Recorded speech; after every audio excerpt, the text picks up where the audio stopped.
What's going on, everyone? Thanks for tuning in to another episode of the Ducks Dish podcast. I'm your host, Max Torres, publisher and lead editor of Ducks Digest, covering the Oregon Ducks for Sports Illustrated over on Fan Nation. Thank you guys so much for tuning in to today's episode of the podcast. However you're joining us right now, we are live on YouTube at Oregon Football Max Torres. And the podcast will also be available on Apple Podcasts as well as Spotify. If you guys happen to be listening on any of those platforms, kindly ask that you give us a good rating and subscribe and follow us on all of that good stuff. You know how it goes. Always trying to build the community and just get a bigger presence across all these different mediums. But on this episode of the podcast, we're going to be talking about the wide receivers rolling along in our spring football preview for the Oregon Ducks. And I am joined today by Ducks Digest reporter Dylan Rubenking. How we doing, Rube? Doing great, man. It's so exciting to be in March and be in the spring now. We got football coming up quick. March Madness is starting. We got the women's basketball tournament in the Pac-12 I'm keeping an eye on. It's a little nostalgic for me because I was in Vegas there covering the tournament last year, and now watching it from home, it's a little bit of a different feel, but it's great that we've got the sports kind of round in the corner here. I'm just really excited to start talking some football now that it's a week from today. It's the first practice. We are officially 1 week out from spring football in Eugene. Really exciting stuff, especially with all the new players and the new coaching staff. Not hard to find, I should say, reasons to be excited about this team. But before we get into the wideouts, Dylan, we have a couple other quick stories we wanted to hit on before we got into that have occurred since we last talked here on the podcast. And the freshest one that we have actually just happened today. That is a big recruiting story. 2023 five-star running back Richard Young out of Lehigh Acres, Florida, will be visiting the Ducks in mid to late April for the spring game. He's going to be in town April 22nd through 23rd for an unofficial visit. He announced that on Twitter this morning. So when you're looking at the recruiting class for Oregon, they only have one guy in the fold right now in cornerback Cole Martin. But, man, I think this visitor list is going to be pretty insane by the time the spring game actually rolls around. And when you think about it, Dylan, it's really the spring game and Saturday Night Live that have served as the, quintessential biggest recruiting events in the calendar year for the Ducks. I'm definitely curious if Saturday Night Live is going to stay a thing with the new Dan Lanning era. It's definitely worked in the past for Mario Cristobal and getting those recruits on campus and working with some of those guys on the team in the coaching staff. But in terms of Richard Young, I think he is the top running back in the 2023 class. And getting him there for the spring game, that's going to be huge. There's no beating, going to a game at Oregon, in Eugene at Autzen Stadium, seeing the actual product on the field, seeing what the coaching staff can do. That's huge. At first, I thought he was coming March 22nd, 23rd, because he didn't put the month at first. And then he said April 22nd, 23rd, and that's the spring game. So it's super exciting to get a guy of that caliber in town to see the product on the field and meet the coaches. Looking at Young's 247 Sports profile, playing out of Lehigh Senior High School in Lehigh Acres, Florida, he is ranked the number 1 running back on the 247 Sports composite, the number 6 prospect in Florida, good for the number 18 player in the country. On that same profile, it lists that he has 51 total offers, which is pretty insane. But just to kind of, give a little bit more background on Young's recruitment, seeing that he's such a big name, there's a lot of big blue blood programs that are going after him. In addition to the Ducks, who we're talking about today, just recently, Young was named the MVP at Under Armour's Battle Next camp in Miami, and then last season, some of the visits he was able to take, you have Florida in-state program, as well as Ohio State, Clemson, and Georgia. And then more recently here in January, Young was able to see Alabama and Miami. So, I think that's one of the biggest things that kind of I have been thinking about lately is a lot of these big profile guys that the Ducks are going after. They're geographically so much closer to a lot of these other teams. So you kind of see Oregon, the other staff offered him a while ago, but Carlos Laughlin and the new staff re-offered him on Christmas. And, they're going to get him out on campus in April, but he's already been to a lot of these other schools. So you got to figure they kind of have a leg up in the recruitment, at least early on here. Yeah, and the fact that he's had the relationship with Carlos Lachlan, I believe you mentioned, he's definitely a great recruiter so far. You saw what he did with Jordan James. Dan Lanning had a huge role to do with that as well. But if Oregon can land a guy like Richard Young super early, a guy of that caliber from Florida, from with all these, like you said, 50 plus schools that have offered him, and I'm sure he's going to be taking a ton of visits in March and April. And now that the dead period's done, I mean, that would just speak a lot to the ability and capability of this recruiting staff to go in there and get the top running back in the nation. I don't think there's a huge need at running back next year, especially if Byron Cardwell keeps going at the pace that he's going with Jordan James there, Sean Dollars, Seven McGee, if he's still running back. I don't think it's a screaming need, but the talent in that 2023 pool is just one of the best I've seen in a long time. So I feel like they're going to make a splash, and Richard Young would definitely be a big splash. One thing that kind of comes into play here with this recruitment in particular, when we talk about Carlos Lachlan, you look at some of his previous stops, Western Kentucky, as well as Florida State. When he was with the Seminoles out in Tallahassee, he was serving as the director of high school relations. So, kind of makes sense that he's probably the primary connection for Young right now on this Oregon staff. Look for Lachlan to kind of dig into some of those connections and relationships that he's built previously out in the Sunshine State before coming to Oregon. Couple other running back names that we want to keep an eye on if you're looking at Oregon recruiting right now. Roderick Robinson from Lincoln High School out in San Diego. His stock just continues to climb on the recruiting trail. Texas A&M, I believe, was the latest school to offer him. And then you also have Johnny Thompson, the former USC running back commit, who was raving about Carlos Lachlan when I interviewed him. I believe it was a month or so ago now. I've been meaning to check in on him since he did back off that commitment. And he also made a trip out to Oregon. So you figure that the Ducks they got to be in a good spot for him. But that's the quick little recruiting story that we wanted to hit off the top here. And then another one that has transpired since we last talked, another story. It's still kind of a recruiting story, but more so in the transfer portal. That is freshman cornerback Jalen Davies reportedly entering the transfer portal. That's coming from On3's Matt Zenitz, I believe, was the first one to report that. And I think this was a bit of a surprise. I don't want to say a huge surprise, but a bit of a surprise given Oregon's presence in Southern California, their success recruiting modern day, and then really just the wealth of opportunity that really is there for the taking at the cornerback spot and in the secondary. So a bit of a surprising move. What were your kind of reactions to seeing that news? I thought the timing was really weird just because it was 8 days out from the first spring practice. In my mind, I felt like something happened, something changed kind of immediately. It just felt like a really weird time for him to transfer right now. And of course, it's just a report right now. He hasn't made an official statement, but usually Zenitz has been pretty accurate on that. So, there are a lot of bodies out there at cornerback now, not a lot of experienced bodies, but I'm sure it's going to be one of those interesting battles to watch in the spring, just who gets the reps behind guys like Dante Manning and Triquez Bridges, Christian Gonzalez, guys who have started before. Behind them, there's just a wash of guys like Jalil Florence, Jalil Tucker, Avante Dickerson, Darren Barkins, Jalen Davies got a couple of games in last year. And it was interesting to see how this new coaching staff with Demetrius Martin, the cornerbacks coach, how they were going to go about the depth there and who was going to get reps. And it just felt like somebody was going to get kind of washed out of the mix and left behind. And maybe Jalen Davies got the sense that he was going to be that guy early on. But definitely wish him all the best. He's going to have a lot of, I'm sure, a lot of schools looking after him just because of, a modern day guy, Southern California guy, was a 4-star guy coming out of high school. So had a ton of offers. I think he's going to be, an impact guy at the next school he goes to.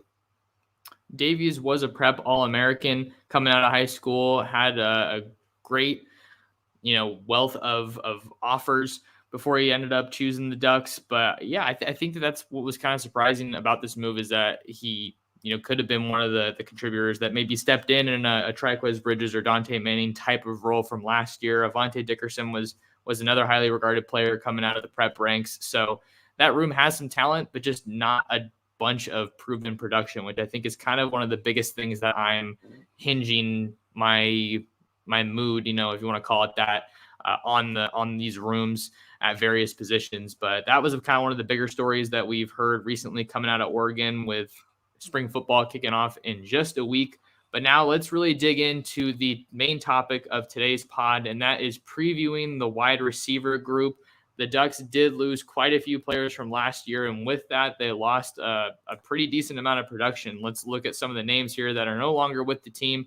They don't all play wide receiver, but they did all impact the passing game. So I wanted to kind of use those names. So you look at Johnny Johnson III. He's going to be participating in the combine today. Jalen Redd, Devin Williams, Micah Pittman, who has since transferred to Florida State, as well as Travis Dye, who was one of the leading receivers. I believe he might have been the leading receiver in the shortened 2020 season, but he was a super capable pass catcher out of the backfield. But for those guys that I just mentioned, Dylan, they combined for a total of 1,664 receiving yards out of Oregon's total as a team, 3,098 receiving yards. And I did a little bit of the math before we got on here, and that's 53.7% of the receiving production from a yardage standpoint. So that figures to be a pretty significant loss, just because of all the production that they had and really how long they've been here. That continuity, they have that continuity a bit going into this year, but certainly not the returning production that you would kind of really like to have. Yeah, the talent and skill is going to be hard to replace, but I think what's a lot harder to replace is that veteran leadership, given that Johnny Johnson and Jalen Redd have been with the program not just for a long time, but through so much in the last few years with the head coaching changes, the offensive coordinator changes, just kind of the culture shift that Oregon's gone through since they've been in Eugene. So just having that experience and all this knowledge of, that's been accumulated over the last few years, that's a huge loss for Oregon. And then in terms of, the talent, I think Devin Williams is one of the bigger losses. I was not honestly expecting him to be headed to the NFL this early. I thought another year would do him a lot better. And like we've said before, he was just starting to reach his potential. With the volume of targets he was starting to get and the plays he was starting to make in huge moments, and definitely during the Pac-12, slate and the Ohio State game specifically. I just think they were kind of banking on him to come back and be the true number one wide receiver, and maybe even be a guy that could put up 1,000 yards in a season. But now you're kind of scrambling for, who's going to be that true number one wide receiver after you lose guys that have arguably been that. Johnny Johnson's been that in 2019. Jalen Redd has definitely been in the conversation. Devin Williams, I think, was that last year and even maybe in 2020. And Micah Pittman and Travis Dye were a huge part of that as well. Pittman had a lot of promise, but obviously was a little bit frustrated with his situation and his lack of attention, I guess, lack of targets on the field. So now you just have a lot of really young talent that is ready to bloom. Losing all that production isn't, the end of the world scenario. And I don't want my tone to come off as, this is like a doomsday type of deal with all the production that they lost. But you mentioned the veteran leadership. I think that's something that is kind of hard to quantify at times, but having those upperclassmen there on the roster is definitely a help for any team. But when we're looking at the production that the Ducks are losing, Devin Williams, I think, has to be the biggest impact guy that they're losing, just from an on-field standpoint. I think that with Devin Williams, it really felt like he was just starting to get that true number one wide receiver production and, the targets. I think that was something that was really encouraging to finally see, especially with how limited the quarterback play was last year. You figure kind of resetting the quarterback picture now, maybe that was something that they used to kind of try to get him to stay. Or maybe for him, it was, a type of situation where I think he's going to do great at the combine. He'll probably make himself some money at the combine, just looking at, how he tests and how those are going to really be good numbers, I think, for the NFL. And then you look at the measurables, 6'5", and I think he measured in around 210, 215 pounds. So physically definitely has the frame of an NFL wide receiver.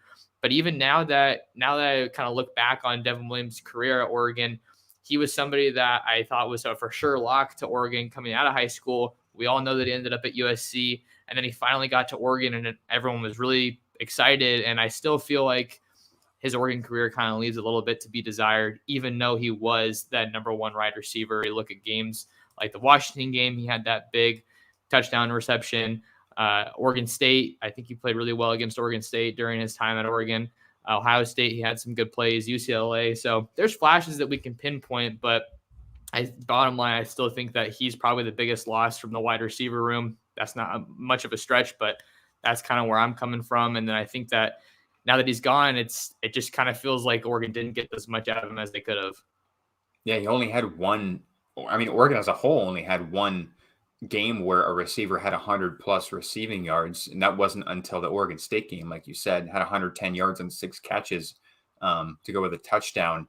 I just felt like he was toward the end of the year, that Utah game, the Oregon State game, I just felt like he was starting to round into form. We were starting to see the Devin Williams that was promised to go to Oregon when he was in high school. And it ended up going to USC. I just thought that it was like, hey, this is the wide receiver one now. We came into the year, Johnny Johnson and Jalen Redd come back. Devin Williams is still there. Kind of the same question, except with more experience that we have now of who's the true number one wide receiver.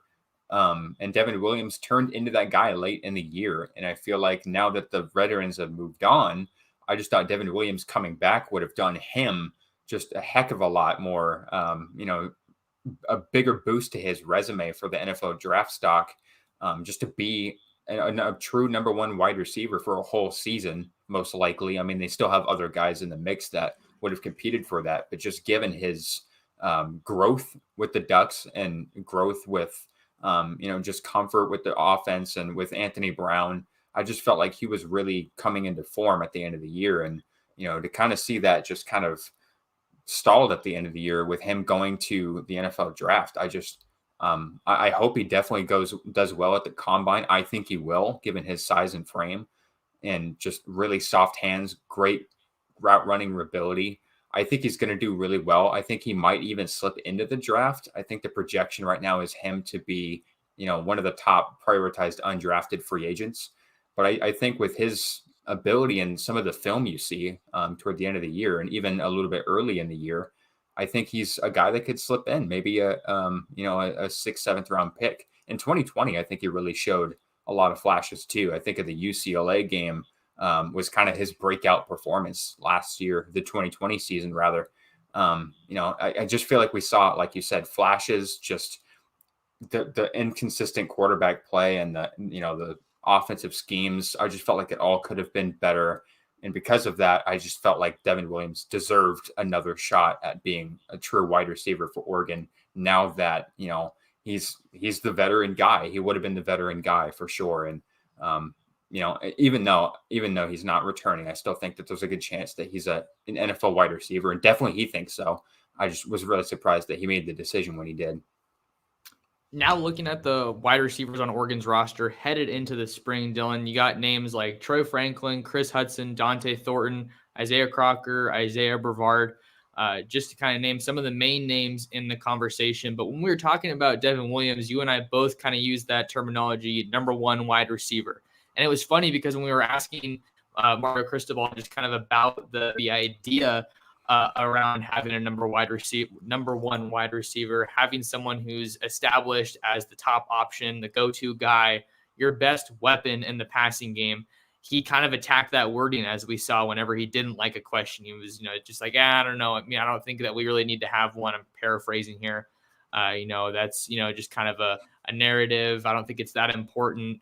I think it's great that we spread the ball around to so many people, which I think has some value, but when the game's on the line, when you really need a big play, I think it ultimately is really beneficial to have that number one wide receiver. So now that he's gone, I think Oregon is finding themselves in this position. Who is going to be wide receiver one? So I kind of wanted to pitch that question to you and just kind of segue into that little bit of the conversation as we really take a deep dive into this wide receiver group ahead of spring ball. Sure. I think there's a lot of, I think this is one of the most talented groups that Oregon's had at wide receiver in some time. But at the same time, there's not a lot of proven, consistent experience over a season's time. But I think Chris Hudson is a guy who has shown the most as sort of a wide receiver one, because at the end of last year, you had Johnny Johnson go down, Jalen Redd went down, and then, Devin Williams left for the draft before the Alamo Bowl. And so Chris Hudson was starting to rise up the ranks a little bit. And I think he handled that really well after, some struggles early in the year. But those are some things that I'm proud that he was able to bounce back from. I think most namely, people remember the fumble, or not the fumble, the unsportsmanlike conduct penalty after a big catch against Arizona, where Mario Cristobal got after him on the sideline, had a fumble against Cal after making a really nice move, got the crowd jumping after that, and then he fumbled, and it was just like the air got sucked out of the building right as soon as it, got crazy in there. And then he fumbled against UCLA as well. So, you're just kind of waiting to see, are they going to trust him enough to help him get involved more? And toward the end of the year, the last 4 games specifically really popped off and gave me confidence that he could be one of the starting receivers at least, but even a wide receiver one. Had 18 catches for 239 and 2 touchdowns in those last 4 games. I think he's a guy that can be, I don't want to say a true wide receiver one, because you have a lot of other guys like Franklin and Thornton who have flashed and have a lot of talent too. I just think with his experience, and Oregon likes to favor experience, especially on offense. I think that Hudson is a guy that you can trust. But of course, the chemistry with whoever starts at quarterback, the new system, it's going to be really interesting to see, how they look at these wide receivers. But with Kenny Dillingham's offenses, you see kind of this spread it out and take shots down the field thing. And I think that'll benefit Chris Hudson. And now Max is gone. So I'm going to keep talking about Chris Hudson. Yeah, I agree with Eric here. Eric wrote a comment about Chris Hudson, wide receiver 1, 7 is our new Jalen Redd / Kenyon Barner. I've been saying that a lot. I think Seven McGee is one of those guys that can be super explosive. I think he's a guy that, is obviously crazy fast, and Oregon just needs guys that, just can take the top off a defense and really change a game. And with this new offense, I think he's, a key and X factor. But in terms of Chris Hudson, I think this offensive scheme will fit him really, really well. How's it going? Back. How are we doing? Can you hear me all right? I'm doing good. Yeah, I was bouncing off the question here just to keep it rolling a little bit. Okay. Sorry about that, everyone. Thanks for improvising, Dylan. I was like on my computer, like trying to basically bounce between screens, and then it just got stuck with like all the windows, and then it just killed it completely and like restarted. So hopefully that didn't sound too choppy and I wasn't out too long. Where can we hop back in here? Yeah, just I was focusing on Chris Hudson's fit with the offense. I tackled the Seven McGee thing a little bit, but we'll get into that later. We'll save that for towards the end, I'm sure. Okay. Yeah, let's roll with Chris Hudson, because I know that you were excited to talk about him. I thought he was definitely one of the more encouraging players from this wide receiver group that's back this year. When I was out in, I'm currently in Southern California, but on a previous trip when I went out to St. John Bosco and was asking the coaches kind of about him, they were just really praising him, talking about he's just an ultimate competitor type of a deal, and, he's going to get his. So it really feels like he's starting to kind of get into his own and find that groove within the Oregon wide receiver room. He also has some added value as a returner. And I think that when you're looking at him, he's a guy that once you get him in space, like many of these receivers, they can really do a lot of damage. And I love the energy that he plays with on the field. He's someone that'll, yell a little bit after a big play. And I think that energy is contagious. So he's probably the guy in the room right now that I'm most confident about, just from the production that we've seen, him being a vet now. But it's hard to, look at this room and not be excited about that youth that you have there as well. Yeah, I was definitely going to touch on the energy. I remember his first touchdown catch. I believe it was against Oregon State, if I'm remembering right. I'm remembering like Scott's pictures of the Oregon State game, and he's like celebrating a touchdown. Pretty sure that was against Oregon State. And yeah, you could tell the whole team was just vibing off of him. And he's a guy that, kind of has to keep it in check, because you saw what happened in the Arizona State game. He got called, or the Arizona game rather, got called for unsportsmanlike conduct. And that was a big play in the game. So there, after a touchdown, it makes sense, but you want to kind of keep it in check as during the drive for sure. But, the fumbling thing is one thing that I'm a little worried about with him, more so than the other wide receivers, just because he had a couple in big moments last year. But if he can keep building off of that momentum that he built in the last 4 games of the year. I'm really excited to see what he can do as a potential wide receiver 1. But with the talent in this room, with kind of trailing over from the Mario Cristobal era, I don't know if we will see a true wide receiver 1 like we saw with Johnny Johnson in 2019, Dylan Mitchell before that. I don't know if we'll see that, a guy that just dominates every passing, receiving category.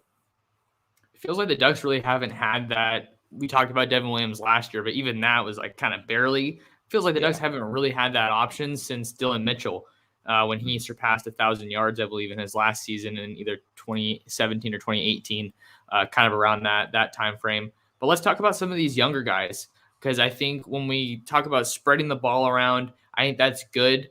But what are the quality of those looks? Is it just a bunch of screens and short to intermediate passes that really don't allow for that much, creativity and ultimately an impact?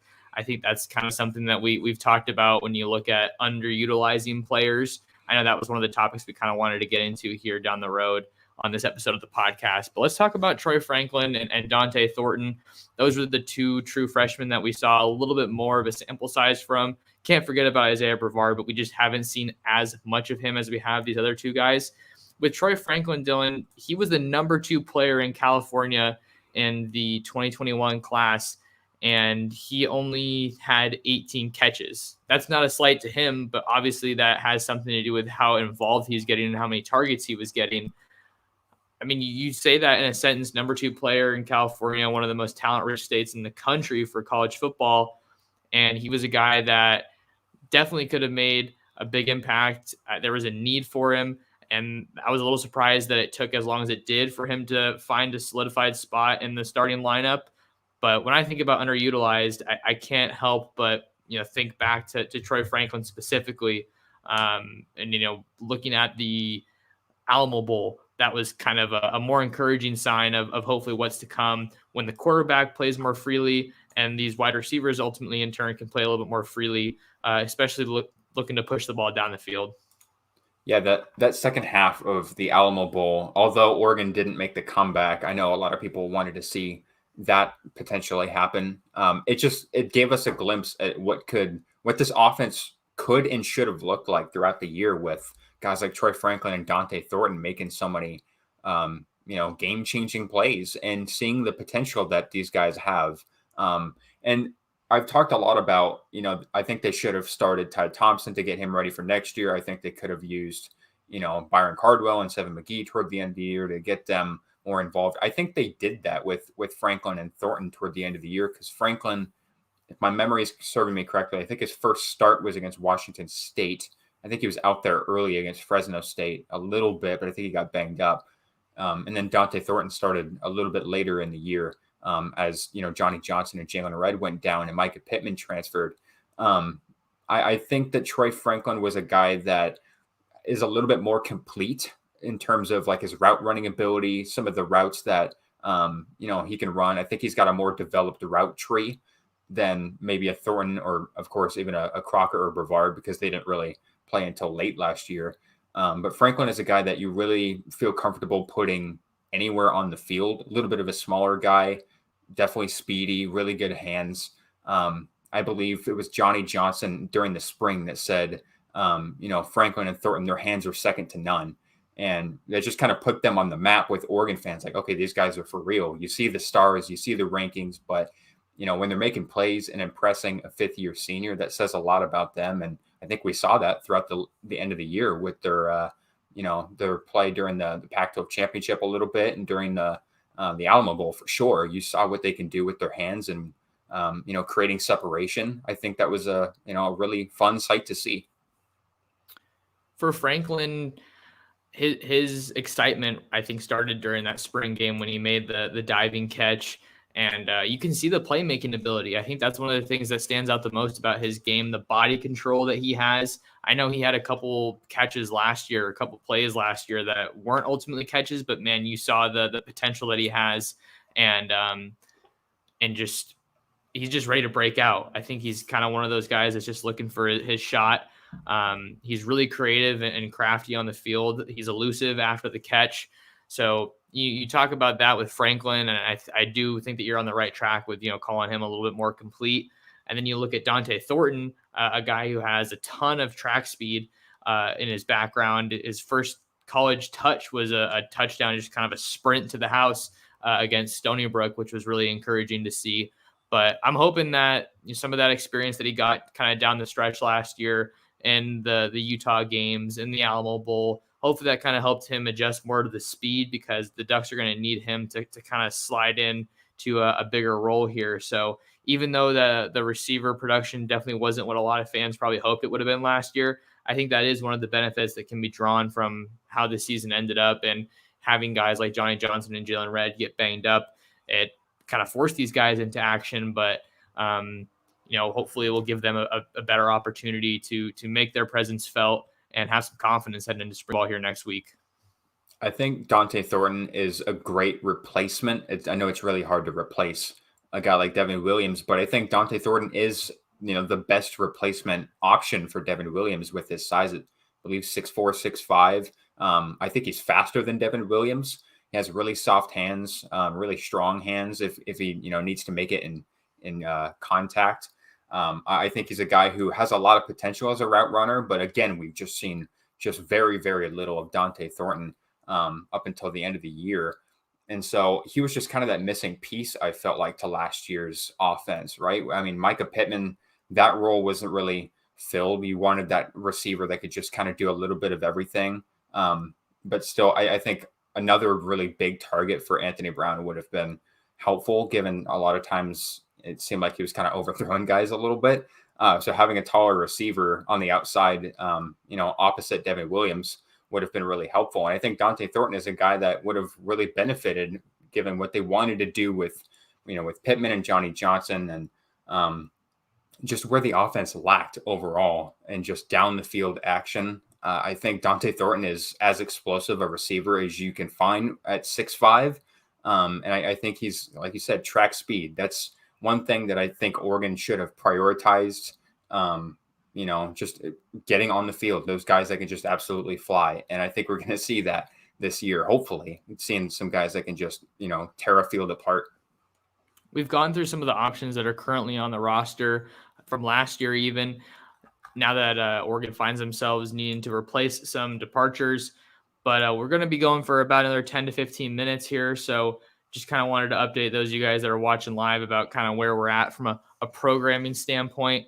But let's talk about some of the new faces. Actually, sorry, before we talk about the new faces, one of the points that we wanted to make sure we hit on from last year was the underutilizing of some of these guys, because I think a lot of people will agree that a lot of these weapons, whether it be running backs, but primarily receivers, were underutilized. And Joe Moorhead's 2021 offense on Mario Cristobal's Oregon Ducks. So when we say underutilized, it's important to explain what that means. I think a lot of that means, obviously, you want to look at the deep ball. We hardly saw any of that throughout the year. And we saw time and time again that there were multiple instances of guys running open downfield, or at least in a favorable situation, if nothing else. And Anthony Brown just couldn't get it to them. I think that when you're looking at the offense from last year, Moorhead and Cristobal, probably primarily Cristobal, were kind of favoring Brown to take some of these better looks, these safe throws, these intermediate throws, because they were very confident in the run game. And then the number of opportunities that these guys had, and the screens that we like, a lot of Troy Franklin's highlights were just screenplays, and that's great and everything, but he just needs to get better quality looks, plays over the middle where the route is a little bit more developed. Spreading the ball around is good for sure, but I think that's kind of where I was getting at when we were talking about the underutilization, and just get a little bit more creative with the looks here for these wideouts.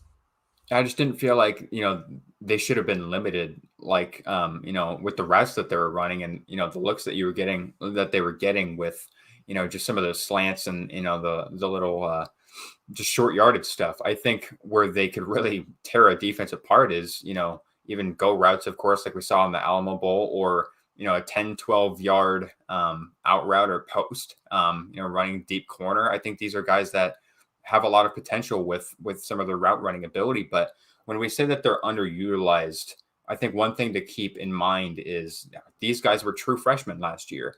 And with the talent that they had and just the amount of bodies that they had at receiver last year,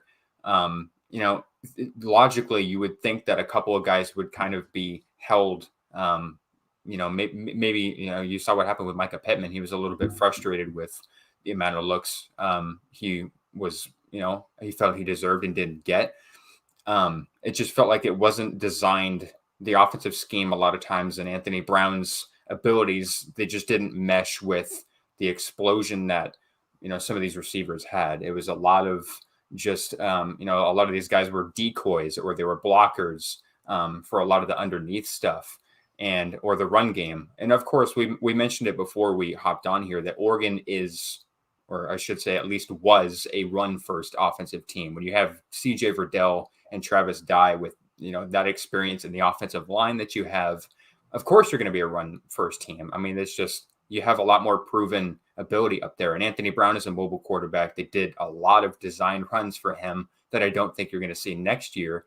At least I hope. I don't think it was as effective as it should have been a lot of times. But I think that we have to keep in mind that they were true freshmen and there were a lot of veterans up front. And now that it's more open, you have a new system, you have a young offensive coordinator that wants to spread things out and have a more explosive, fast offense. I think this is where you can see these wide receivers really be used to, their potential, because you have a quarterback that can throw on the run. You have a quarterback that is, whoever it is, they're accurate. They have a big arm. I think that these wide receivers can really help whoever the quarterback is, because they've just got so much talent just oozing out of that wide receiver room. And so, of course, you want them to be blockers. You want them to be involved in the offense and that sort of thing. But getting them the ball down the field is what makes a wide receiver happy and, makes an Oregon offense fun again, like we've talked about. And I know you've really liked to punch that home of just making it entertaining, of course, by still playing efficiently, but playing fun. Because at the end of the day, how many wide receivers have we talked to that have visited Oregon that are like, yeah, I grew up watching this Oregon offense that scores 50 points a game, and they just got these guys, and I've just wanted to go there because of that. And if you bring that back, you're just going to be setting yourself up for future generations of, these crazy talented wide receivers that want to play in that style of offense. The new staff said that they wanted to make, whether it be offense or defense, a system that players want to come and play in. And Dylan, if you're looking at the offense these past couple years, I mean, it obviously looked a lot more varied, I think, when Herbert was here. But I don't think that players want to play in that kind of an offense based on what we've seen the past couple years. Not because the on-field results weren't, admirable. I think they were definitely decent. But if you've been watching Oregon for multiple years, I think that they just really have been underachieving as a whole relative to the talent on the roster. I think that's a really big thing to keep in mind here when you're looking at what they're ultimately doing on the field. We heard multiple times last year when we were asking kind of players and coaches about ugly wins, and they were saying, we're not going to apologize for winning at the end of the day. No one's asking them to. I think a lot of this falls on the coaching staff, making sure they hit on the quarterback position, get the right guy, taking snaps and orchestrating the offense and making it something that's appealing for wide receivers that are not only on the roster, but the wide receivers that they're looking at in some cases 1, 2, even 3 classes down the road. I think that's going to be a huge part of the first impression that this offense leaves out of spring ball, depending on how much we're really able to see. Let's get into some of these new names that are here. Not too many new names at wide receiver, at least particularly in the spring. It's been reported that Justice Lowe, a wide receiver out of the Lake Oswego area out there near Portland, will be on campus for spring football. And the Ducks also added Chase Cota, the UCLA wide receiver transfer. Not sure if he's going to be on campus for spring ball, but those are the 2 new additions that we're looking at right now on the recruiting trail for the wide receiver room. And I think another thing to keep in mind here is look at those 2 guys that are coming in, and also kind of a coulda, shoulda, woulda, but how great this room could have been as far as a wide receiver class. The Ducks had at one point 4 wide receivers committed, and including Tetairoa McMillan, who has since flipped to Arizona. And it's definitely, something that I'm sure fans would be bummed about with all the attrition that we saw on the recruiting trail. But still some solid players coming in with Coda and Lowe adding to a young but pretty talented room. I think Chase Cota is a guy who will really help the veteran leadership absence that Johnny Johnson, fill that void that Johnny Johnson and Jalen Red left behind. A guy that's played 4 years at UCLA, started a good amount of games, 67 career catches, which I did the math, and he had, I think, just about the same amount of receptions as the returning receivers have in their career. Or I think it was just this past season. I don't remember. I don't have it in front of me, but he's been around for a long time. And being a guy who is an Oregon legacy guy, his dad played safety there. His cousin is Brady Breeze, a South Medford High School guy. He was heavily recruited by Oregon coming out of high school, one of the top players in the state. It just seemed like he was destined to be a Duck. And while I don't know if he'll be, an impact guy in terms of a starter, I think he's a guy that you can kind of plug and play, right? You know what he's capable of. You have 4 years of film. And I think he will also fit this kind of spread him out offense. Being a slot receiver, I think he's a guy that, there's a ton of opportunities for the decoys down the field. And, if you still want some of that underneath stuff, which of course that will complete your offense, you can't just negate the underneath stuff. That's important too. Chase Cota is a guy who's just a first down machine, and you would just, he finds himself open a lot in the middle of the field, especially when UCLA had so much talent on their receiving and tight end group too the last few years. So I think it's a great addition. I think it's great that he's finally a Duck. It seemed like it took a while for him to make his decision. I feel like the day he transferred, everybody was like, oh, he's going to be a Duck. It's just a matter of time. And sure enough, that's what happened. And then Justice Lowe, I don't know if he'll be an impact guy as well, just because you have all these young guys who are going to be making their way up the depth chart. You add Chase Cota, maybe you don't see him right away, but I think Justice Lowe is a guy who I think he's a very complete wide receiver coming out of high school. I think he's a guy that is an intermediate guy and a deep guy, 6'1". He's really speedy. He's a guy that you can probably plug into the slot or on the outside. I really like his frame. I think he's a strong blocker. So I think he's a really good addition to this Oregon offense that wants to spread it out and, just pound it down the field. But I don't know if he'll be ready to go to be in the rotation right away. I hate to say it, knock on wood, if anything were to happen with injuries or the transfer portal, I think he could find his way in there, but just probably not right away. With the timing of Coda's commitment, I thought that it was something that was definitely in the works for quite a while, and probably a big part of the reason that we didn't see anyone else hopping on board until pretty late down the line from a recruiting standpoint. But yeah, I think that I agree with everything that you pretty much said. I don't know if I see him as the number one wide receiver potentially for Oregon. I feel like I have a little bit more confidence in Hudson just with the versatility that his game kind of presents. But as far as Lowe goes, I like what he has. He has a solid toolkit kind of as a receiver, like the route running. You love the speed and the potential that kind of adds to the offense. Maybe we see him come into camp and he's kind of a rotational piece as a freshman. I think with his situation, I think that Oregon's probably happy about kind of the room that they have right now. But if they're able to get something out of him, that's kind of a little bit of an added bonus. And that's another big point that I wanted to make sure we talked about here, Dylan, before we got out of here, was this is a really young room, right?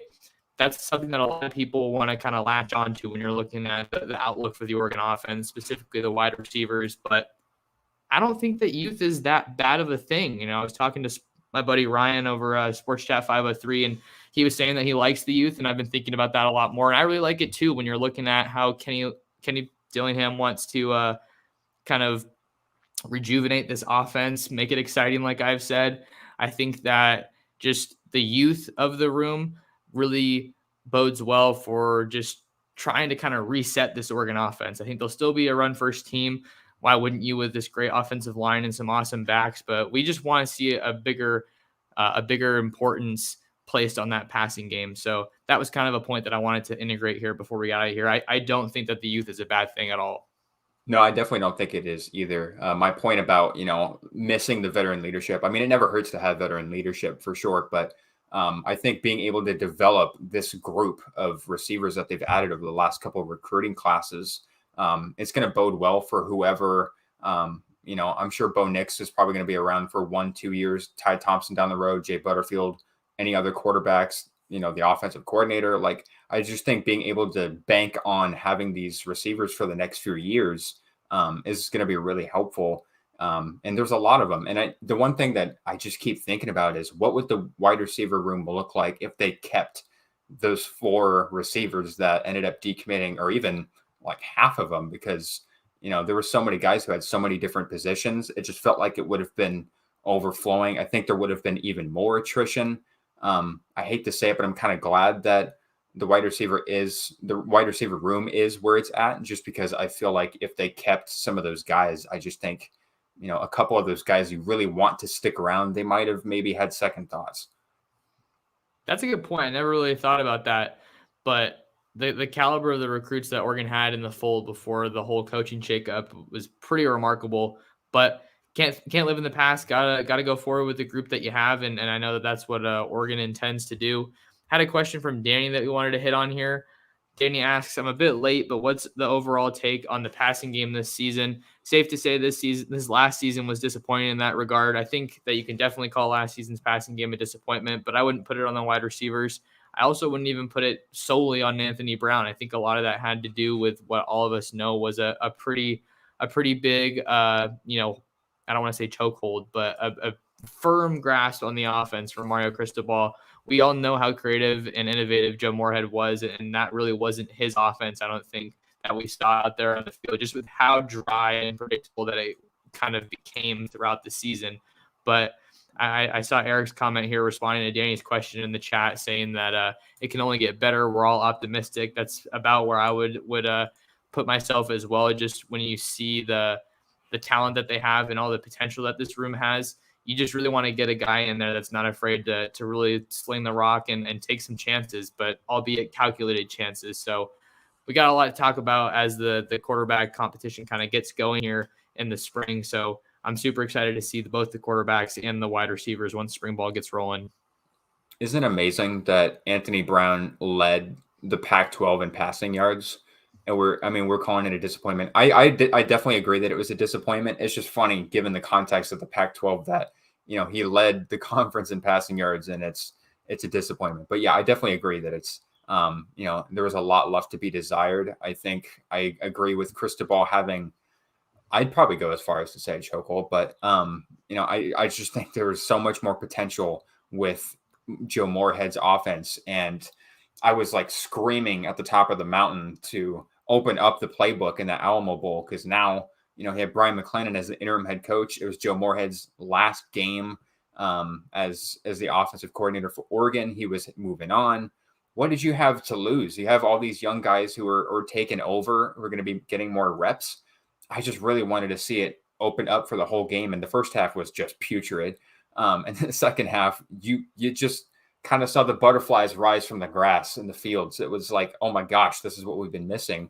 And then he moves on. You get a new offensive coordinator, and it's like, what's it going to look like? But to Danny's question of what it could look like, yes, spread it out, run the ball. I think that's still going to be a focus, is running the ball. Byron Cardwell is probably going to be heavily involved with a lot of those talented guys behind him. But I think it's going to be a lot more aggressive. I think it's going to be a lot faster, more up tempo. It's probably not going to be a replica, because it's hard to replicate that. But I think it's going to be way closer to early 2010s Oregon offenses than later 2010s Oregon offenses. We're just about wrapping up here on the Duck Dish podcast, and we do appreciate you guys tuning in, especially if you're here in the live stream on YouTube. The last point we want to hit on, Dylan, I know you put a little bit of this in our notes when we were sketching out the show. The biggest thing that we haven't even talked about, this position group has a new position coach. Junior Adams comes down from Washington. I feel like Oregon doesn't really do the whole school up north thing like Michigan and Ohio State do, but he comes over from the rival Washington Huskies after a pretty decent run over there. And a lot of people, I think, are excited about kind of what he presents as a coach and as a recruiter. I know that he's a Bay Area native, and I like to think about Jurion Dickey. He's a really priority target for the Ducks. And when I talked to him after his visit, he said he had a really good relationship with Junior Adams. But I think that it should be a pretty solid season under him. Just seeing the group that he has to work with, and I'm excited to see what kind of a guy he's like, and what his receivers ultimately look like this season. Yeah, I definitely forgot to add that. It's at the very bottom here, and I was hoping we were going to be able to talk about him. I think what he really brings is a proven track record of getting guys to the NFL. There's a number of guys, but the name that's going to get thrown around that you're going to see the most is Cooper Kupp, because he was the wide receiver coach at Eastern Washington when Cooper Kupp was first getting his feet wet there. And Cooper Kupp had an insane freshman year, broke like every FCS record, school record in his freshman year. And Cooper Kupp even said that, he's had a lot of coaches throughout his career. Obviously, now he's a Super Bowl MVP. And he said that Junior Adams was a guy that, he said no one's had a greater impact on him than Coach Adams. So, having that ability to coach a guy like Cooper Kupp, who wasn't heavily recruited like some of these guys that are on Oregon's roster, but still be able to develop him into one of the 2-3 best wide receivers in the NFL. Obviously, he moved on. Junior Adams moved on, and he wasn't coaching him throughout his entire collegiate career. But being able to be there when Cooper Kupp first got to college and help him, have that crazy record-breaking season, that's really promising. And I thought the Washington wide receivers, while Adams was there, like Terrell Bynum and Adunze, I think those are really talented guys, just very limited, similar to last year with Oregon, limited with the quarterback play and some of the offensive schemes.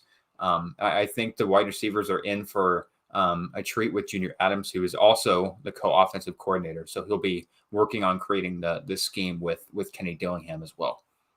Glad we got to touch on Junior Adams a bit before we got out of here, Dylan, the new leader of the Oregon wide receivers out in Eugene. Before we get out of here, Dylan, where can people lock in with you on social platforms and find more of you? Got to let them know all that stuff. Yes, sir. So you can find me on Twitter at DRK Sports News. I've been covering a little bit of the women's basketball tournament, which reminds me, Stanford's playing Oregon State right now. I should probably tune into that. You can find me on Instagram at Dylan Rubin King. And then I'm also doing work with the Transfer Portal CFB right now, covering a lot of, really fun stuff with them. A lot of spring football previews. So make sure to check that out. I have an article about the Pac-12 and one question to ask for each team heading into spring. So go ahead and check that out and give it some love. Right on. You guys know where to find Dylan. If you want to find more of me, you can follow me on Twitter at mtorresports. And you can find all of our written Oregon Ducks content over on ducksdigest.com. If you're watching on YouTube, kindly ask that you subscribe to the channel as well as our other social platforms. We are at Ducks Digest on Twitter, Facebook, Instagram, all that good stuff. And we also have our message boards on Ducks Digest forums and the free Ducks Digest newsletter, which you can find on my Twitter page. I could ramble on and on about all the other ways you guys can follow us, but it'll be in the description on the podcast. And if you head on over to the new Ducks Dish Twitter page, you can also connect with us there and send us questions. So that'll do it for us here on the Ducks Dish podcast. Thank you to Dylan for hopping on, and thank you to all you guys for tuning in. We will see you in the next episode. Take care.